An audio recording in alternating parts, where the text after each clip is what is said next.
Après la condamnation de Tiberius Gracchus, Laelius poursuivait tous ceux qui avaient été de son parti.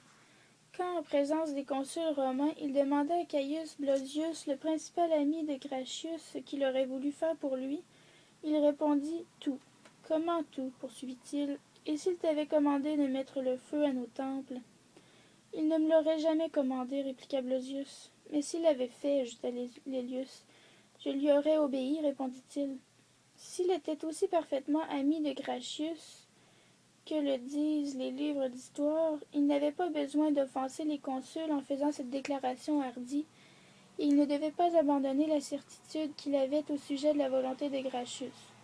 Toutefois, ceux qui accusent cette réponse d'être séditieuse ne comprennent pas bien ce mystère, et ils ne présupposent pas, comme c'est le cas, qu'il disposait de la volonté de Gracchus comme de la sienne, en puissance et en connaissance.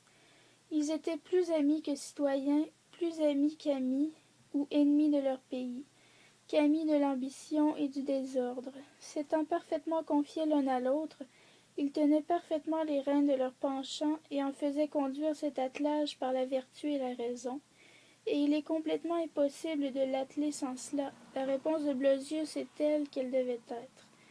Si leurs actions s'étaient désaccordées, ils n'étaient, selon ma mesure, ni amis l'un de l'autre, ni amis d'eux-mêmes. Au reste, cette réponse n'est pas différente de ce que serait la mienne si on me demandait « Si votre volonté vous commandait de tuer votre fille, la tueriez-vous » et que je réponde par l'affirmative. Car cela ne montre nullement que je consente à le faire, parce que je ne doute pas de ma volonté, pas plus que de celle d'un tel ami.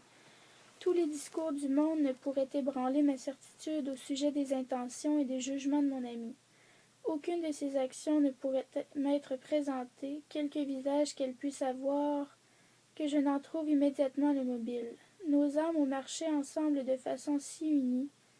Elles ne sont considérées l'une l'autre avec tant d'ardeur, et d'une même ardeur se sont ouvertes l'une à l'autre jusqu'au fin fond des entrailles, que non seulement je connaissais la sienne comme la mienne, mais je me serais certainement fié davantage à lui, à mon sujet, qu'à moi.